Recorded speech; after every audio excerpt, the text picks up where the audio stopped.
بسم اللہ الرحمن الرحیم۔ براق کیا ہے؟ براق ایک سواری ہے جس پر حضرت محمد صلی اللہ علیہ وآلہ وسلم نے معراج شریف کا سفر کیا تھا۔ اس کا منہ انسان کی طرح کا تھا اور جسم گھوڑے کی طرح کا، اور اس کے پر بھی تھے۔ اس کا رنگ چمکدار اور سفید تھا۔ یہ خچر سے چھوٹا اور گدھے سے تھوڑا سا بڑا تھا، اور اس کی رفتار بجلی سے بھی زیادہ تیز تھی۔ جب ہمارے نبی صلی اللہ علیہ وآلہ وسلم براق پر سوار ہوئے تو براق فخر سے جھومنے لگا۔ جی دوستوں، باقی ویڈیو بھی بہت دلچسپ ہے۔ اگر ویڈیو پسند آئے تو لائک اینڈ شیئر لازمی کیجیے گا۔ تو واقعہ معراج انسانی تاریخ کا ایک انوکھا واقعہ ہے۔ اللہ نے مختلف نبیوں کے مختلف معجزات ظاہر کیے ہیں۔ واقعہ معراج ہجرت سے 1 یا 2 سال پہلے پیش آیا۔ یہ 27 رجب کی شب کا واقعہ تھا۔ حضرت مالک بن ساسا سے مروی ہے کہ نبی پاک صلی اللہ علیہ وآلہ وسلم نے فرمایا کہ میں نیند اور بیداری کی ایک کیفیت میں تھا کہ جب میرے پاس ایک فرشتہ آیا۔ اس نے میرا سینہ چیرا اور میرے دل کو نکال کے غسل دے کر دوبارہ سینے میں رکھ دیا۔ پھر ایک سواری لائی گئی جو خچر سے چھوٹی اور گوشت راس سے بڑی تھی۔ اس کا رنگ سفید تھا اور اسے براق کہا گیا، اور مجھے اس پر سوار کروایا۔ روایت ہے کہ حضور براق پر سوار ہو کر بیت المقدس پہنچے۔ براق کو باندھ کر نبی پاک صلی اللہ علیہ وسلم مسجد اقصی میں داخل ہوئے۔ مسجد اقصی میں تمام انبیاء اکرام آپ کے منتظر تھے، اور حضور صلی اللہ علیہ وآلہ وسلم نے ادھر تمام انبیاء کی امامت کی، اور نماز سے فارغ ہونے کے بعد آپ دوبارہ براق پر سوار ہو کر آسمانی سفر پر روانہ ہو گئے۔ آپ صلی اللہ علیہ وآلہ وسلم نے اس براق پر 7 آسمانوں کا سفر کیا۔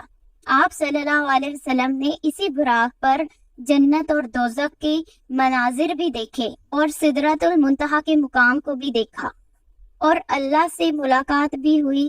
اور جب آپ کو واپس لایا گیا تو ابھی تک آپ کے گھر کی کنڈی ہل رہی تھی، اور آپ کے وضو کا پانی آپ کے جسم مبارک سے ٹپک رہا تھا۔ براق کی سواری سے نبی پاک صلی اللہ علیہ وسلم بجلی کی سی تیزی سے واپس بھی لوٹ آئے تھے۔ براق دراصل لفظ برق سے نکلا ہے۔ برق چمک کو کہتے ہیں۔ نبی پاک صلی اللہ علیہ وسلم کی سواری انتہائی سفید، چمکدار اور روشن تھی کہ اس کا نام براق پڑ گیا۔ کچھ روایت میں ایسا بھی ہے کہ بجلی کی تیز رفتار کی مناسبت سے اس کو براق کہا جاتا ہے، پر جہاں اس کی حد نگاہ تھی وہاں اس کا قدم پڑتا تھا۔ کچھ علماء براق کو جنتی جانور بھی کہتے ہیں۔ جب جبرائیل امین نے حضرت محمد صلی اللہ علیہ وسلم کو براق پر سوار ہونے کی دعوت دی تو براق خوشی سے جھومنے لگا۔ ایسا کہا جاتا ہے کہ براق کو انسانی سمجھ بوجھ ہے، اور وہ سننے اور سمجھنے کی صلاحیت رکھتا ہے۔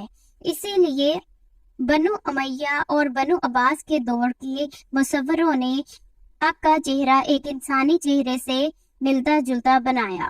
براق نر تھا یا مادہ، اس کے متعلق کوئی بھی مستند شواہد نہیں ملتے۔ آج کل کے سائنسدانوں نے بھی اس بات کی تصدیق کی ہے کہ اگر کوئی انسان روشنی کی رفتار سے سفر کر پائے تو اس کے لیے وقت رک جائے گا۔ وقت کے اس فینومینا کو ٹائم ڈائلیشن کہتے ہیں۔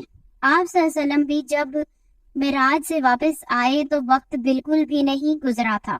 آپ نے صدیوں کا سفر چند لمحوں میں ہی طے کر لیا تھا، جسے آج کل کی سائنس ٹائم ڈائلیشن کی شکل میں تسلیم کرتی ہے۔ لیکن ابھی بھی بہت سارے حکمتیں اللہ کی انسانوں سے چھپی ہوئی ہیں۔ تو دوستوں، کیسی لگی ہماری یہ ویڈیو؟ اگر ویڈیو اچھی لگے تو لائک، شیئر اینڈ سبسکرائب ضرور کیجیے گا۔ اگلی ویڈیو میں ہم آپ کو سدرۃ المنتہا کے بارے میں تفصیلات بتائیں گے۔ لنک آئی کارڈ اور ڈسکرپشن میں ہوگا، وہ ویڈیو بھی لازمی دیکھیں۔ شکریہ۔